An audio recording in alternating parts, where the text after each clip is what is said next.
Hello guys, welcome again. Last week, today we'll be going over chapter 5 on your books, which is about pre-algebra, guys. Don't worry, we'll do fine. Let me show you some tips and tricks to understand how to do this. First, I'm going to go over a chapter 5 quiz so you guys have enough information to understand to be able to do this lesson for this week. Alright guys, so let's get started. With pre-algebra, before we get started on it, if you analyze, now we have equations. Why do I say equations? Because there's going to be an equal sign in the middle separating two sides. And what are those sides called? Just like your hands. We have the left side and we have a right side. So for example, let's say you have x plus 8 equals 12. X plus 8 is all located on the left side, and the 12 is located on the right side of the equation. You see, we have the equal sign. So here, locate the equal sign and imagine a straight vertical line running through it, and we're going to do the opposite of whatever that number is doing. What do I mean by the opposite? If the number is adding, what's the opposite of adding? Subtracting. If the number was subtracting, what's the opposite? You add. If the number was multiplying, then the opposite of multiplication would be a division. And if it would have been dividing, you want to multiply. Now let's see an example of each. So for example, we have x plus 8 equals 12. Your goal is to leave the variable by itself. The variable is nothing more than a letter. It's the unknown. If you don't like letters, well, draw a happy or sad face, depending how you're at, your mood. That's all you're looking for. That's your unknown. So your goal is to grab the other number and move it to the opposite side. So in this case, we have x equals 12. If it's adding, the opposite would be to subtract. And if you need to use a calculator, I hope not, well, just do that operation. What's 12 minus 8? 4. You're like, I don't believe myself. You could always substitute, plug it in to evaluate if your equation is true or not. Is 4 plus 8 12? Is 12 equals to 12? Yes, it is. So there's no excuses why you get them wrong, guys. You could always check your work. Let's put an example of subtracting. So let's say we have x minus 8 equals 12. So in this case, we also have our variable. We have the numbers on, well, right now they're on both sides. But your goal is the same procedure. Isolate the variable. It could be on the left or right side, wherever it's at, and move the number to the opposite side. If subtracting, the opposite would be to add. Go for it. So x equals 12 plus 8. So in that case, what's 12 plus 8? 20, and there you go. That would be your solution in order to be able to solve for the missing variable. And that's it. Simple as that. A multiplication problem. Here, they're not going to use the x to represent multiplication because the x is going to be the letter of the variable. You might see the number next to the letter. That means multiplication. Sometimes they could put a dot, or sometimes they could put them inside of parentheses. So either way, both of them mean those three forms are multiplication. So let's say 8 times x equals 32. So 8 times your variable is equal to an answer. We have the solution. Your goal is to work backwards. Isolate the variable and move it over to the opposite side. What's the number doing? Multiplying, so the opposite would be to divide. So x equals 32 over 8, or 32 divided by 8. If you could go ahead and do your math, you will get your solution. Simple as that. If you don't believe yourself, substitute it, plug it in, and they should match. Cool?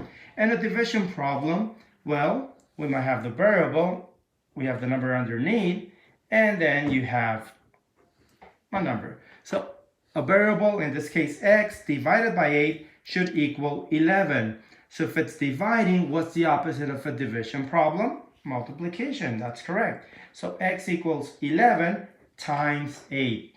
So take out your calculator if you need to, do it mentally, whatever you have to do, but come up with the answer. And there you go, guys. That's how you want to get started with pre-algebra. The hard part here would be the word problems. converting all of that information into an equation that will satisfy and be able to create that problem and be able to come up with a solution. But let's also do a little bit more review of what else we need to come up with before we go into those word problems. Something that's going to help you a lot would be the rule of three, guys. With the rule of three, we already did it on the previous chapter. We did it when we needed to be able to solve for the percents, the total, the part, remember? Look, so let's assume you have a quantity over another quantity and we make it equal to another amount. In this case, this is your unknown. That's your missing variable. That's what you're missing, the missing blank. So here it's really simple, guys. You just cross multiply and divide. Simple as that. So in this case, to come up with that missing solution, we would multiply 12 times 8, in this case 96, and then that answer would be divided by 5. So 96 divided by 5, 1, 5, remainder 4, bring down the 6, 5 into 46, 9, 45, remainder 1, put a decimal, keep on going. So your answer would be 19.2. And before I leave you and get started with the quiz, guys, you can never leave a variable in a negative form. So you cannot say, oh, negative x equals 8. That's not a final solution.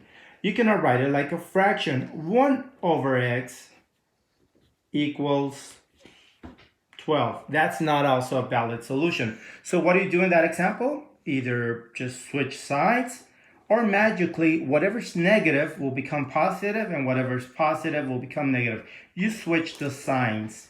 And when you're dividing, you cannot leave the variable like that. You could switch places. That's a shortcut. Or if it's dividing, you want to multiply. So 1 equals 12 times x. It's the 12 is multiplying, so the opposite would be to divide. See, they could have just switched sides, guys.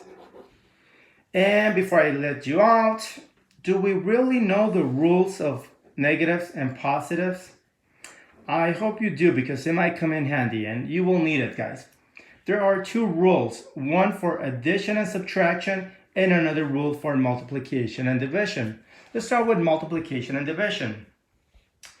If you want to multiply negative 3 times negative 8 times negative 5 times negative 7 times positive 9 divided by negative 3 times negative 5 times negative 11, and let's make a positive 4.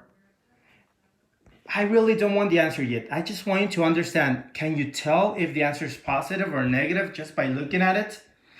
If you don't, well, let me show you. If you do, well, good for you guys. Here, I want you to analyze even and odd. What are evens, guys? Remember, 0, 2, 4, 6, 8, 10, 12, infinity, cool. What are odds? 1, 3, 5, 7, 9, 11, 13, infinity, cool. So what I want you to understand or look at is count all the negative signs you see in that multiplication or division problem. Why didn't we count those? Because those are positives. If they don't have anything, that means they're a positive number. So we just are interested in the negatives at the moment. 1, 2, 3, 4, 5, 6, 7. 7 negative signs. Is that an even number of negative signs or is that an odd number? Odd. If it's an odd number, guess what? Your answer will stay negative. Simple as that. If it would have been an even, well, your answer becomes or stays as a positive answer. So in this case, whatever answer you would get, it would be a negative solution. That's what I wanted to get at. So let me put a quick example. Negative 1 raised to the 71 power. To the 71st power, your answer would be even or odd? Odd. So therefore, your answer would be negative 1. That's it. But if I would have given you negative 1 raised to the 70th power, that's an even number. So guess what? Your answer will become positive. You don't need to put a plus sign. You assume it's a positive. All right. The rule for addition and subtraction, here I want you to look at same or different. If you can tell the difference between both of them, this will be really easy. So if I give you an example, negative 3 minus 8 minus 9 minus 11 minus 12, can we see that all of them have the same sign? Cool. So guess what? You just add them up, just like you would have. 9 and 11, 20. 8 and 12, another 20. So that's 40 and 3, 43. But your answer will still remain as a negative solution. You keep that sign. So same signs you add and you keep whatever sign you were working with. If all of them were positive, your answer stays positive. If all of them were negative, your answer remains negative. But if they're different, negative 17 plus 24 minus 13 plus 8, your goal is to combine like terms, same signs, just like we see, and then you'll see what to do right now. 17 and 13, that should give us 30, but it's still negative. 24 and 8, that should give us positive 32. So at the end, you see we have different signs. So what do? You subtract and you put the sign of the largest number. So what's larger, 32 or 30? 32. It's positive, so your answer would be positive. Positive what? Well, go ahead and subtract. Literally, 32 minus 30. Oh, my answer is 2.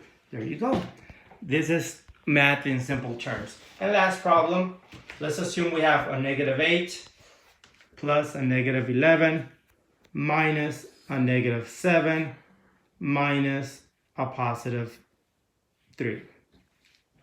So there, that's kind of weird because you have a positive, a negative, and a positive. You could get confusing.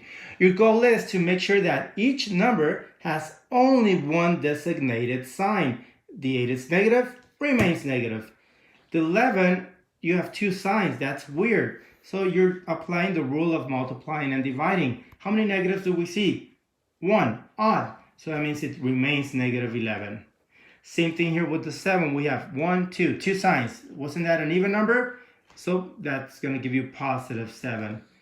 Negative, positive, only one sign, your answer will stay negative. And now you could go back to classify of same signs and different signs. And there's really no trick, guys. 8 and 11, 19. 19 plus 3, what would it be? 22. Negative and positive 7. So at the end you want to subtract.